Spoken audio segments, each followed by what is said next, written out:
Hello everyone. देखना last class में अपन ने कुछ न्यूमेरिकल प्रॉब्लम है वो सोल्व की थी। आज कुछ थ्योरेटिकल प्रॉब्लम है वो अपन कंसेप्ट है वो पढ़ने वाले हैं। ठीक है, इस चैप्टर में अपना सेल बचा है। यस, सेल या फिर बैटरी, सेल या फिर बैटरी, ये वाला जो पार्ट है वो रिमेनिंग है। बाकी चैप्टर कंप्लीट हो चुका है। यस, तो इसको अपन एक दो क्लास में और आगे कंप्लीट करेंगे। ठीक है।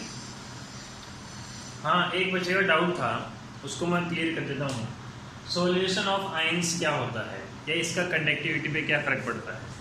यस, आयनों का विलायकीकरण। यस, तो यहाँ पे अपने को ये देखना है कि ये सॉल्यूशन का मतलब क्या होता है। जैसे आपने कोई भी सॉल्यूट है, उस सॉल्यूट को आपने क्या कर दिया, किसी भी कंटेनर में डाल दिया। एनीवन, कोई भी सॉल्यूट है, उस सॉल्यूट को आपने क्या किया,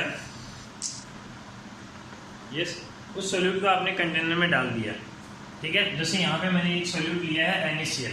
यस, ये जो कंटेनर है इसके अंदर बाकी जो कंपोनेंट है वो वाटर है, मतलब यहाँ पे इस NaCl को मैंने वाटर के अंदर मिक्स कर रखा है। क्लियर है, NaCl को मैंने वाटर के अंदर मिक्स किया। जैसे ही मैं वाटर के अंदर मिक्स करता हूँ तो अपने आयनों में डिसोशिएट हो जाएगा Na+ and Cl-। Yes, solution का मतलब क्या होता है, विलायकीकरण का मतलब क्या होता है। यस, अब यहाँ पे जैसे ही आपने Na+ और Cl- में ब्रेक किया इसको, तो यहाँ पे क्या हो जाएगा, इस Na+ को कवर कर लेंगे कौन, OH-। अरे Na+ को कौन कवर करेगा, OH- है। जो सॉल्वेंट के जो आयन है, जो विलायक के जो आयन है, वो इसको क्या कर लेंगे, कवर कर लेंगे। यस, ये जो सॉल्वेंट वाले जो आयन है, इन्होंने इस Na+ को कवर कर रखा है। इंटर आयोनिक अट्रैक्शन बोलते हैं जिसको। Yes, inter ionic attraction. Inter ionic attraction का मतलब क्या होता है, inter ionic attraction, inter ionic attraction, इसका मतलब क्या होता है, अंतः आयनिक आकर्षण। यस, इसका मतलब क्या होता है कि सॉल्यूट और जो सॉल्वेंट है उनके बीच में अट्रैक्शन होगा। सॉल्यूट एंड सॉल्वेंट के बीच में अट्रैक्शन होगा, विलय आकर्षण। यस, ये विलायक आकर्षण होगा। तो यहाँ पे क्या होगा कि ये जो Na+ है इसको OH- कवर कर लेगा। ठीक है, और ये जो Cl- है इसको कौन कवर कर लेगा, H+। Cl- को कौन कवर करेगा, H+। ठीक है, अरे ठीक है। तो यहाँ पे क्या हुआ कि ये Na+ को OH- ने कवर कर लिया, क्योंकि Na+ सॉल्यूट का आयन था और OH- इसका सॉल्वेंट था, तो इनके सॉल्यूट सॉल्वेंट के बीच में अट्रैक्शन इंक्रीज हो जाएगा। तो यहाँ पे क्या हो जाएगा कि ये एक ऐसी शेप बन जाएगी जिसमें OH- इसको कवर करके रखेगा और Cl- को H+ कवर करके रखेगा। ठीक है, तो यहाँ पे ये वाली जो प्रोसेस है इसको बोलते हैं कि Na+ है वो यहाँ पे Na+ का है वो सॉल्यूशन हो चुका है, Cl- का सॉल्यूशन हो चुका है। Na+ और Cl- दोनों का यहाँ पे विलायकीकरण हो चुका है, और यहाँ से जो एनर्जी आउट होती है, इसको बोलते हैं अपन सॉल्वेशन एनर्जी। अरे क्या बोलते हैं, सॉल्वेशन एनर्जी, विलायकीकरण ऊर्जा। यस, यहाँ से जो एनर्जी आउट होती है उसको बोलते हैं सॉल्वेशन एनर्जी, विलायकीकरण ऊर्जा। ठीक है, तो यहाँ पे क्या हुआ कि इन दोनों आयंस को कवर करने पे ये जो सॉल्यूट है इनके इन दोनों आयंस को कवर करने पे इफेक्ट क्या पड़ेगा कि यहाँ से Na+ और Cl- है वो दोनों बाउंड हो चुके हैं। यस, Na+ और Cl- दोनों बाउंड हो चुके हैं।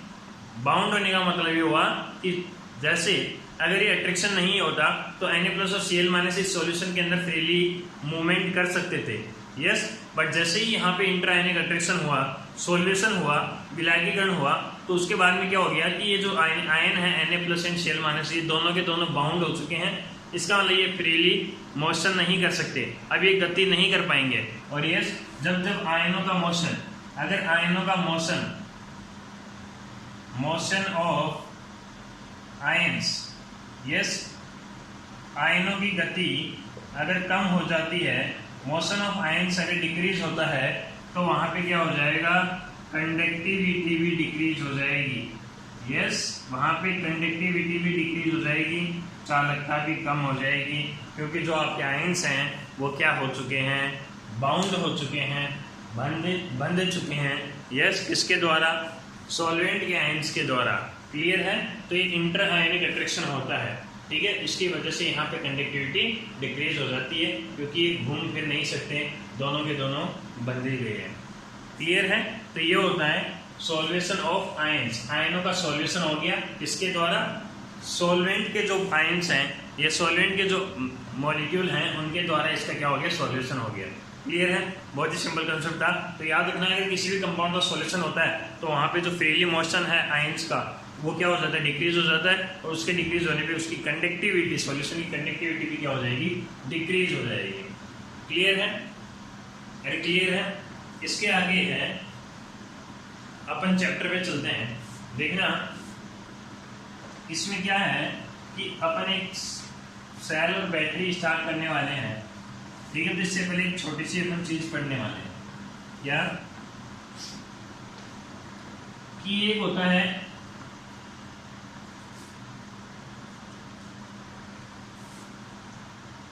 एक वर्ड होता है reference electrode. Reference electrode, reference electrode का मतलब ये हुआ, जैसे अपन कोई भी मैथ के अंदर क्या पढ़ते हैं अपन, जैसे कोई भी पॉइंट है, उस पॉइंट की पोजीशन रिप्रेजेंट करनी है। जैसे सपोज दैट ये पॉइंट है, इसकी पोजीशन रिप्रेजेंट करनी है आपको, तो तुम क्या करते हो, पॉइंट की पोजीशन रिप्रेजेंट करने के लिए, कोई भी बिंदु है उसकी स्थिति प्रदर्शित करने के लिए तुम क्या करते हो कि उसके कोऑर्डिनेट लिखते हो। यस, उसके निर्देशांक लिखते हो x, y। और ये कैसे लिखते हो कि तुम एक रेफरेंस क्रिएट करते हो, पहले एक रेफरेंस क्रिएट करते हो। यस, जिसके रेस्पेक्ट में, यस, या जिसको स्टैंडर्ड मान के तुम इस पॉइंट की पोजीशन रिप्रेजेंट करते हो किसी भी प्लेन में। यस, ऐसे ही अपन किसी भी इलेक्ट्रोड को उसका पोटेंशियल मेजर करने के लिए एक रेफरेंस इलेक्ट्रोड यूज करते हैं। यस, रेफरेंस इलेक्ट्रोड कुछ नहीं होता, इसको स्टैंडर्ड मान के अपन किसी अदर इलेक्ट्रोड की या सेल की क्या करते हैं, पोटेंशियल है उसको डिफाइन करते हैं, उसके विभव को मेजरमेंट करते हैं। क्लियर है? तो यहाँ पे इसका मतलब इतना सही होता है। अब यहाँ पे रेफरेंस इलेक्ट्रोड है वो अपन अलग अलग यूज कर सकते हैं। यस, बट अपन यूज करते हैं एक स्टैंडर्ड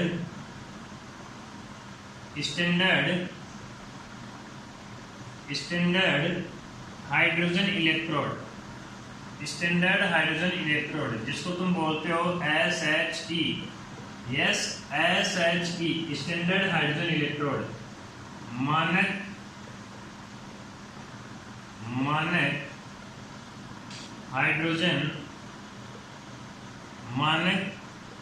हाइड्रोजन इलेक्ट्रोड। इसका मतलब ये हुआ कि यहाँ पे अपने पास में कोई भी अगर कंटेनर है, यस, पहले मैं ये बता देता हूँ आपको थोड़ा सा कि मानक हाइड्रोजन इलेक्ट्रोड होता क्या है। यस, मानक हाइड्रोजन इलेक्ट्रोड है वो होता क्या है। यस, ये सपोज है कि मैंने कोई कंटेनर ले लिया और इसके अंदर मैंने क्या लिया है, प्लेटिनम का वायर लिया है। क्या लिया है? प्लेटिनम का वायर लिया है, और यहाँ पे प्लेटिनम की प्लेट है। यस, जिसपे प्लेटिनम प्लेट, यस, और इसको ब्लैक कवर्ड किया हुआ है, ब्लैक कवर्ड। यस, इसको मतलब बिल्कुल ब्लैक बना रखा है आपने। यस, या तो आप बोल सकते हो कि ब्लैक जो कवर्ड है इसको यहाँ पे लिबरेट किया गया है प्लेटिनम का ही कोई ब्लैक पाउडर वगैरह लेके। ठीक है, तो यहाँ पे कुछ ऐसा लिया गया है, एक वायर है प्लेटिनम का जिसको प्लेटिनम की प्लेट से क्या कर दिया आपने, बाउंड कर दिया। ठीक है, और यहाँ पे इसको बाहर से कवर किया है पूरे को एक ग्लास प्लेट से। यस, बाहर से आपने कवर कर दिया इसको एक ग्लास प्लेट से, और यहाँ से क्या होगा, H2 गैस एंटर। यस, ठीक है, एक ग्लास प्लेट ली है आपने, बाहर से इसको कवर किया है। क्यों? क्योंकि यहाँ पे क्या होगा यहाँ पे तुम ये इसको फिलअप करते हो एसिडिक सॉल्यूशन, यहाँ पे जो फिलअप करते हो आप सॉल्यूशन वो लेते हो एसिडिक सॉल्यूशन, और यहाँ पे ये एसिडिक सॉल्यूशन आपने सपोज दैट HCl लिया है। क्या लिया है? HCl लिया है। कुछ नहीं किया, मैंने एक कंटेनर लिया है, प्लेटिनम वायर लिया है, उसको एक प्लेटिनम प्लेट से क्या कर दिया, बाउंड कर दिया, जो कि ब्लैक कवर्ड है। ठीक है, उसके ऊपर मैंने एक ग्लास को कवर कर दिया। यस, क्योंकि यहाँ पे आपको अपनी टेम्परेचर मेंटेन रखना होता है। यस, इसके अंदर, इस सेल के अंदर आपको टेम्परेचर मेंटेन रखना पड़ेगा, और वो जो टेम्परेचर मेंटेन रखते हो वो कितना होता है? 25 डिग्री सेल्सियस, मतलब 298 केल्विन टेम्परेचर होता है। और यहाँ पे जो ये एसिड है, ये जो एसिड है इसकी जो कंसंट्रेशन है वो आपको 1 मोलर रखनी है। जो एसिड है इसकी जो कंसंट्रेशन है वो आपको 1 मोलर रखनी है। मतलब दो कंडीशन है इस सेल के लिए, एक तो यहाँ पे टेम्परेचर मेंटेन रहना चाहिए। टेम्परेचर कितना रखोगे तुम? 298 केल्विन या 25 डिग्री सेल्सियस। दूसरी चीज, यहाँ पे जो कंसंट्रेशन है एसिड की वो 1 मोलर कंसंट्रेशन आपको रखनी है। ठीक है, तो 1 मोलर कंसंट्रेशन ली यहाँ पे, तो यहाँ पे क्या है? ये H+ है, अरे क्या है? H+ and Cl-। ठीक है, ये होता है। अब यहाँ पे क्या होता है कि ये जो H+ होता है ये रिएक्ट करता है, या तो इसका ऑक्सीडेशन होगा या इसका रिडक्शन होगा। वो डिपेंड करेगा कि आपने इसको कहाँ यूज किया हुआ है, एनोड पे यूज किया हुआ है या कैथोड पे आपने इसको यूज किया हुआ है। ठीक है, तो यहाँ पे क्या होगा कि ये जो H+ है, जैसे सपोज दैट कि जो H+ है वो क्या हो रहा है? रिड्यूस हो रहा है। H+ रिड्यूस होगा, H+ रिड्यूस होगा, अब चेन होगा तो ये किसमें कन्वर्ट होगा? H2 में। क्लियर है? H2 में क्या होगा? रिड्यूस होगा। यहाँ पे 2 हाइड्रोजन है, यहाँ पे भी 2 हाइड्रोजन कर दो, इधर प्लस के 2 है, इधर 0 है, तो इधर 2 इलेक्ट्रॉन तुम ऐड कर सकते हो। क्लियर है? मतलब हाइड्रोजन है, H+ है, वो किसमें कन्वर्ट हो रहा है? H2 में। तो यहाँ से जो हाइड्रोजन गैस है वो कुछ तो यहाँ पे क्या हो जाती है कि ये जो ब्लैक कवर्ड होता है, ये जो ब्लैक कवर्ड है ये क्या करता है? ये जो ब्लैक कवर्ड है, यस, ये क्यों लगाया जाता है यहाँ पे? यस, ये हाइड्रोजन गैस को क्या करता है? हाइड्रोजन गैस को ये क्या करेगा? एब्जॉर्ब करेगा। हाइड्रोजन गैस को ये क्या करेगा? एब्जॉर्ब करेगा। यस, हाइड्रोजन गैस का अधिशोषण करेगा। यस, एडजॉर्प्शन का मतलब क्या होता है? एडजॉर्ब का मतलब क्या होता है? यस, ये मैं आपको बताऊंगा सरफेस केमिस्ट्री में। यस, अभी तक आपको इतना ध्यान रखना है कि यहाँ पे जैसे ये हाइड्रोजन गैस बनेगी, ये हाइड्रोजन गैस को क्या करेगा? ये जो ब्लैक कवर्ड जो प्लेटिनम का यहाँ पे लगाया गया है ये क्या करेगा? इसको एडजॉर्ब करेगा। एडजॉर्ब, एक होता है एब्जॉर्ब और एक होता है एडजॉर्ब, एक होता है अवशोषण और एक होता है अधिशोषण। एडजॉर्ब का मतलब होता है कि वो एक सरफेस प्रोसेस होता है, वो एक सतही परिघटना होती है। एडजॉर्ब का मतलब, अधिशोषण का मतलब, इसका मतलब ये हुआ कि जो ब्लैक कवर्ड प्लेटिनम है, हाइड्रोजन गैस आएगी और इस ब्लैक कवर्ड प्लेटिनम की सरफेस पे क्या हो जाएगी? एडजॉर्ब हो जाएगी, मतलब सरफेस पे जाके चिपक जाएगी।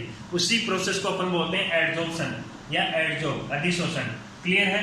तो यहाँ पे ये जो प्लेटिनम ब्लैक कवर्ड जो लगाया गया है वो हाइड्रोजन गैस को क्या करेगा? एडजॉर्ब करेगा। और जो कुछ भी हाइड्रोजन गैस बनेगी वो यहाँ पे कुछ स्मॉल पोर्स होते हैं। यस, कुछ स्मॉल पोर्स होते हैं, इनके द्वारा ये क्या हो जाती है? आउट हो जाती है। समझ में ये बात? यस, और यही एक ऐसा चीज होता है, स्टैंडर्ड हाइड्रोजन इलेक्ट्रोड होता है। यस, इसकी जो 2 मेजर कंडीशन होती हैं वो आपको ध्यान रखनी है। इसकी जो मेजर कंडीशन है वो क्या होती है कि जो इसका जो टेम्परेचर है वो आपको 298 केल्विन फिक्स रखना है, और जो कंसंट्रेशन है यहाँ पे एसिडिक जो सॉल्यूशन लिया गया है, एसिडिक जो सॉल्यूशन लिया गया है उसकी जो कंसंट्रेशन है वो 1 मोलर कंसंट्रेशन है। क्लियर है? अब यहाँ पे इससे यूज क्यों करते हैं?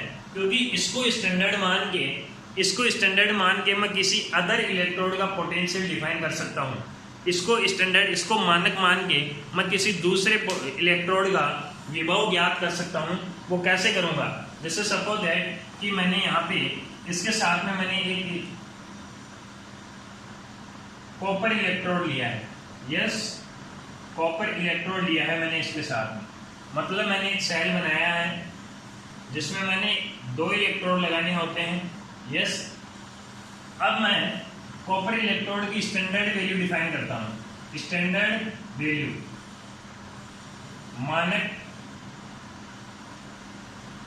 मानक मान स्टैंडर्ड वैल्यू अगर मैं इसकी डिफाइन करना चाहता हूँ तो मुझे क्या करना पड़ेगा, इसको SHE के साथ कनेक्ट करना पड़ेगा। यस, SHE के साथ। इसका यूज क्यों होता है मैंने बताया अभी आपको। इसको रेफरेंस मान के किसी अदर इलेक्ट्रोड का पोटेंशियल डिफाइन किया जाता है, किसी दूसरे इलेक्ट्रोड का विभव निकाला जाता है SHE की हेल्प से। क्लियर है? तो यहाँ पे क्या हुआ कि मैंने कॉपर इलेक्ट्रोड को मैं स्टैंडर्ड हाइड्रोजन इलेक्ट्रोड के साथ कनेक्ट कर रहा हूँ। तो यहाँ पे पता है कि स्टैंडर्ड हाइड्रोजन इलेक्ट्रोड में कौन होता है, हाइड्रोजन, और यहाँ पे कौन है, कॉपर। अब कॉपर और हाइड्रोजन है तो वहां पे आपको पता होना चाहिए कि किसका एनोड बनेगा और किसका कैथोड बनेगा। आपको पता है कि जो PCS होता है उसमें हाइड्रोजन ऊपर आता है और कॉपर कहाँ आता है, नीचे। जो ऊपर आता है उसका एनोड, मतलब ये वाला जो पार्ट होगा यहाँ पे ये SHE होगा और यहाँ पे ये वाला किसका बनेगा, कॉपर का बनेगा। यस, ये SHE होगा, स्टैंडर्ड हाइड्रोजन इलेक्ट्रोड होगा। ठीक है, तो ये किसका बनेगा, हाइड्रोजन का बनेगा। बाकी अदर वाला किसका बनेगा, कॉपर का बनेगा। अगर सपोज दैट मैं इसके साथ में सोडियम ले लेता, अगर मैं इसके साथ में सोडियम लेता तो आपको पता है कि जो सोडियम होता है वो ऊपर आता है, तो सोडियम का यहाँ पे एनोड बन जाता है और यहाँ पे हाइड्रोजन का क्या बन जाता, कैथोड बन जाता। इसका मतलब अगर एनोड पे हाइड्रोजन होता है, यस, एनोड पे हाइड्रोजन होगा तो उसकी रिएक्शन क्या होगी, एनोड पे क्या होता है, ऑक्सीडेशन होता है। तो हाइड्रोजन है वो H2 से किस में जाएगा, H+ में, मतलब 0 से किस में चला गया, +1 में। तो यहाँ पे ऑक्सीडेशन हो गया, प्लस में यहाँ पे क्या करेगा, ये 2 इलेक्ट्रॉन आउट कर देगा। अगर ये तो क्या हो गया, एनोड की रिएक्शन हो गई। अगर ये एनोड की तरह कार्य करेगा तो एनोड की तरह वर्क करेगा, और यहाँ पे ये किसकी तरह हो गया, ये कैथोड की तरह हो गया, क्योंकि कैथोड पे रिडक्शन होगा तो 2H+ से किसमें जाएगा, H2 में जाएगा। और इसकी हेल्प से मैं क्या डिफाइन कर सकता हूँ, इसकी हेल्प से मैं क्या डिफाइन कर सकता हूँ, यस, ये जो कॉपर है इसका पोटेंशियल मैं डिफाइन कर सकता हूँ। क्लियर है? यस। अब देखना,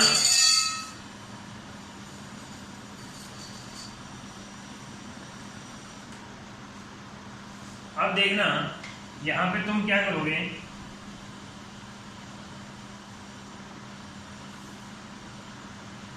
यहां पे तुम क्या करोगे, जैसे आपके पास में ये वाला सेल था कॉपर वाला, और आपने यहाँ पे कॉपर सल्फेट सॉल्यूशन फिलअप कर रखा है, तो इसका सेल रिप्रेजेंटेशन कैसे करोगे। सेल रिप्रेजेंटेशन मैंने बताया आपको, अरे सेल रिप्रेजेंटेशन मैंने बताया था आपको। सेल रिप्रेजेंटेशन क्या होता है कि यहाँ पे ये एनोड पे कौन है, हाइड्रोजन है ना, एनोड पे कौन है, हाइड्रोजन, तो हाइड्रोजन H+, यस, और कैथोड पे कौन है, कॉपर। तो इलेक्ट्रोड को सबसे राइट में रखते हैं और सबसे लेफ्ट में रखते हैं, इसके साथ में कॉपर सल्फेट सॉल्यूशन। ठीक है, यहाँ पे तुम क्या कर रहे हो, ये आपका हाइड्रोजन इलेक्ट्रोड है और इसके साथ में कौन है, H+ सॉल्यूशन है। इस तरीके से तुम इसको कनेक्ट कर सकते हो। मतलब क्या हुआ कि ये तो एनोड का वर्क करेगा और ये किसका वर्क करेगा, ये कैथोड का वर्क करेगा। Yes, right. सबसे लेफ्ट में क्या आएगा, इलेक्ट्रोड, उसके बाद में उसका सॉल्यूशन। यहाँ पे SHE के अंदर तुम क्या करते हो, एसिडिक सॉल्यूशन रखते हो। क्लियर है? इस तरीके से इसका सेल रिप्रेजेंटेशन मैं कर सकता हूँ आराम से, कोई प्रॉब्लम। ये होता है SHE। क्लियर है? अरे ये होगा SHE, सिंपल। ठीक है, कोई दिक्कत। इसके बेस पे देखना, एक अपन प्रॉब्लम सॉल्व कर लेते हैं।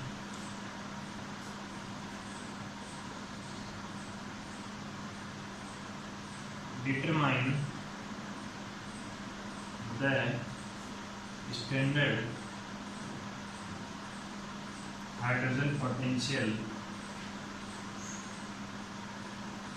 of zinc 2+.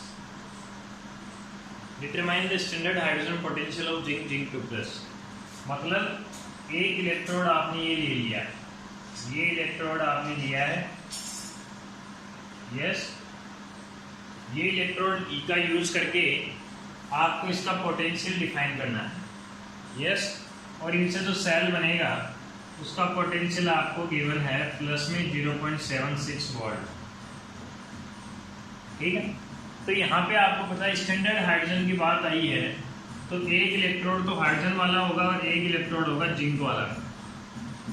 एक हाइड्रोजन वाला इलेक्ट्रोड होगा और एक जिंक वाला इलेक्ट्रोड होगा। अब आपको ये देखना है कि एनोड किसका बनेगा और कैथोड किसका बनेगा। जैसे मैं इसको दो कंटेनर वाला ले लेता हूँ। यस, एक तरफ एनोड और दूसरी तरफ कैथोड। एनोड किसका बनेगा?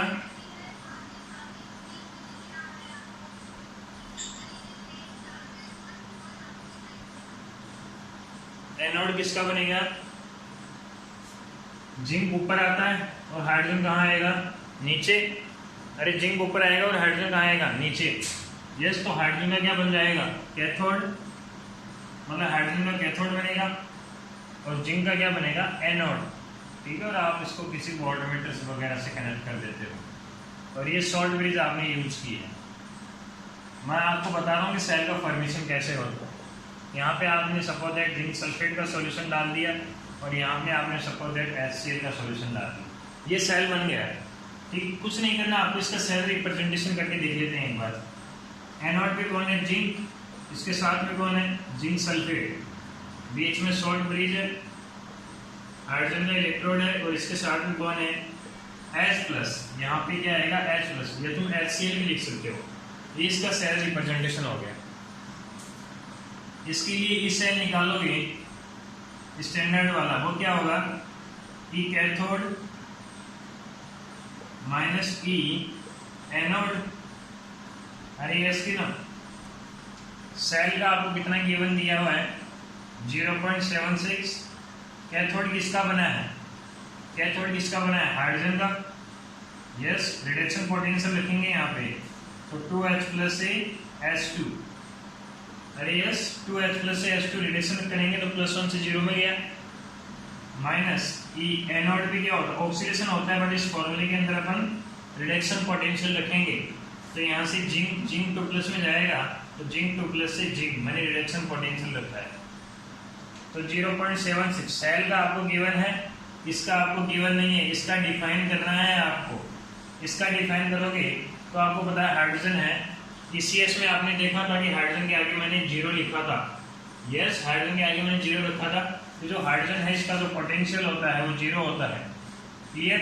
माइनस ई नॉट जिंक 2+ से जिंक। क्लियर? तो यहाँ से ई नॉट जिंक 2+ से जिंक कितना आ जाएगा? माइनस के 0.76 वोल्ट। देखो मैंने सेल का है वो यूज किया, मुझे सेल का यूज किया और इस जिंक इलेक्ट्रोड का पोटेंशियल पता नहीं था, तो मैंने SHE की हेल्प से स्टैंडर्ड हाइड्रोजन इलेक्ट्रोड का यूज करके मैंने इसका पोटेंशियल डिफाइन कर लिया। और इसी तरीके से इसका यूज किया जाता है। बाकी और भी अगर कोई इलेक्ट्रोड है उसका पोटेंशियल डिफाइन कर सकते हैं इसको रेफरेंस मान के। यस, मतलब हाइड्रोजन के साथ में आप अगर उस इलेक्ट्रोड का यूज करते हो तो वहाँ से उसका पोटेंशियल निकल के आ जाएगा आपके पास। क्लियर है? इस तरीके से अपन इस SHE का यूज करते हैं, स्टैंडर्ड हाइड्रोजन इलेक्ट्रोड का यूज करते हैं, मानक हाइड्रोजन इलेक्ट्रोड का अपन यूज करते हैं। एक सिंपल सा मेथड था इसका, मैंने आपको बता दिया है। क्लियर है? अरे क्लियर है? इसके बाद में अपन प्राइमरी सेल, सेकेंडरी सेल, इन पे चलने वाले हैं, तो आपको ये क्लियर होना चाहिए उससे पहले। यस, बहुत बार पूछ लेता है कि SHE है वो क्या होता है। SHE के लिए मैंने 2 कंडीशन बताई हैं आपको, दोनों ध्यान रखनी है कि वहाँ पे जो एसिड है उसकी कंसंट्रेशन 1 मोलर होनी चाहिए। यस, और वहाँ पे जो टेम्परेचर है उस सेल के अंदर जो टेम्परेचर है वो मेंटेन रहना चाहिए, वो 25 डिग्री सेल्सियस या 298 केल्विन टेम्परेचर है वो फिक्स होना चाहिए वहाँ। क्लियर? अरे क्लियर है? तो इस तरीके से तुम इसको डिफाइन कर सकते हो। अब यहाँ पे एक छोटा सा डिफरेंस है कि EMF एक होता है EMF और एक होता है सेल पोटेंशियल। दोनों में डिफरेंस क्या है? यस, कई बार है, वैसे तो दोनों कुछ ही नहीं है, पोटेंशियल ही होते हैं दोनों, लेकिन अपने को इनमें मेजर डिफरेंस है वो पता होना चाहिए। यस, इनमें जो मेजर डिफरेंस है वो अपने को पता होना चाहिए कि इनमें जो मेजर डिफरेंस है वो क्या होगा। इसमें सेल पोटेंशियल और EMF ईएमएफ का मतलब क्या होता है? अरे ईएमएफ का मतलब क्या होता है? इलेक्ट्रोमोटिव फोर्स, विद्युत वाहक बल भी बोल सकते हो तुम इसको। इलेक्ट्रोमोटिव फोर्स होता है, इसको तुम विद्युत वाहक बल भी बोल सकते हो। यस, क्लियर है? तो इन दोनों में कुछ स्मॉल सा डिफरेंस है, वो आपको ध्यान रखना है कि स्मॉल डिफरेंस है वो क्या है। ठीक है? ईएमएफ और ये होता है सेल पोटेंशियल, बहुत बार पूछा जा चुका है इनको। ये होता है सेल विभव और इसको बोलते हैं इलेक्ट्रोमोटिव फोर्स, विद्युत वाहक बल। यस, इन दोनों में कुछ स्मॉल डिफरेंस मुझे पढ़ना है। देखना, आपको इतना ध्यान रखना है कि जो इलेक्ट्रोमोटिव फोर्स होता है, जो इलेक्ट्रोमोटिव फोर्स होता है वो क्या होगा। यस, ईएमएफ का मतलब क्या होता है? देखना, दोनों ही पोटेंशियल हैं, बट यहां पे क्या होगा, potential between two electrode. Yes, potential between two electrode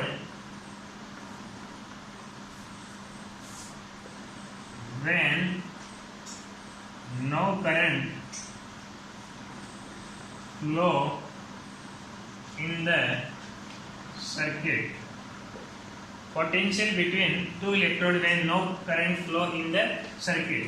मतलब आपका जो सेल है उसका जो सर्किट है उसके अंदर कोई करंट फ्लो नहीं होना चाहिए। यस, तो वहाँ पे जो इलेक्ट्रोड के बीच का डिफरेंस होता है वो इलेक्ट्रोमोटिव फोर्स होगा, ईएमएफ होगा। जैसे अपन ने देखा था इलेक्ट्रोकेमिकल सेल, उसमें अपन ने देखा था केमिकल एनर्जी से वो इलेक्ट्रिक एनर्जी बनाता है, तो उसमें स्टार्टिंग में कहाँ कोई एनर्जी नहीं थी, तो वहाँ पे जो डिफरेंस अपन बोल सकते हैं वो ईएमएफ होगा। बट यहाँ पे क्या होगा कि जो पोटेंशियल होगा उसमें क्या होगा कि जो करंट है वो यहाँ पे क्या करेगी, फ्लो करेगी। अगर करंट फ्लो कर रही है, उसके बाद में एनोड और कैथोड के बीच का जो डिफरेंस होता है वो होता है सेल पोटेंशियल। यस, मैं वापस से रिपीट कर रहा हूँ, ईएमएफ कब होता है? जब उस सर्किट के अंदर करंट फ्लो नहीं होता है। सेल पोटेंशियल कब होता है? जब उसके अंदर सर्किट के अंदर करंट फ्लो करेगा या धारा उसमें प्रवाहित होगी। दूसरा पॉइंट है कि ये मैक्सिमम वैल्यू को रिप्रेजेंट करता है हमेशा। ये मैक्सिमम वैल्यू को रिप्रेजेंट करता है। यस, सेल के अधिकतम मान को रिप्रेजेंट करता है। यस, अधिकतम मान को रिप्रेजेंट करता है, बट इसकी जो वैल्यू होती है वो हमेशा इस सेल मैक्सिमम जो होता है इससे कम होती है। मतलब जो ईएमएफ होता है वो हमेशा फिक्स वैल्यू होती है, एक हाईली पीक वैल्यू को रिप्रेजेंट करता है, एक अधिकतम वैल्यू को रिप्रेजेंट करेगा। बट जो सेल पोटेंशियल है उसमें क्या होगा कि वैल्यू वेरिएबल होती है, मतलब अधिकतम नहीं आएगी, उससे कम वैल्यू आएगी यहाँ पे। क्लियर है? तो दोनों में दूसरा डिफरेंस क्या मिला कि ये सेल पोटेंशियल या ये जो पोटेंशियल होता है उसकी मैक्सिमम वैल्यू को रिप्रेजेंट करता है, बट ये मैक्सिमम वैल्यू को छोड़ के उससे जो लो वैल्यू है उनको रिप्रेजेंट करेगा। मतलब अधिकतम मान से कम मान को प्रदर्शित करेगा और ये केवल अधिकतम मान को रिप्रेजेंट करने वाला है। ठीक है? इसके बाद में जो नेक्स्ट है वो यहाँ पे ये बोला है कि जो ईएमएफ है इसको पोटेंशियोमीटर से, जो ईएमएफ है इसको पोटेंशियोमीटर से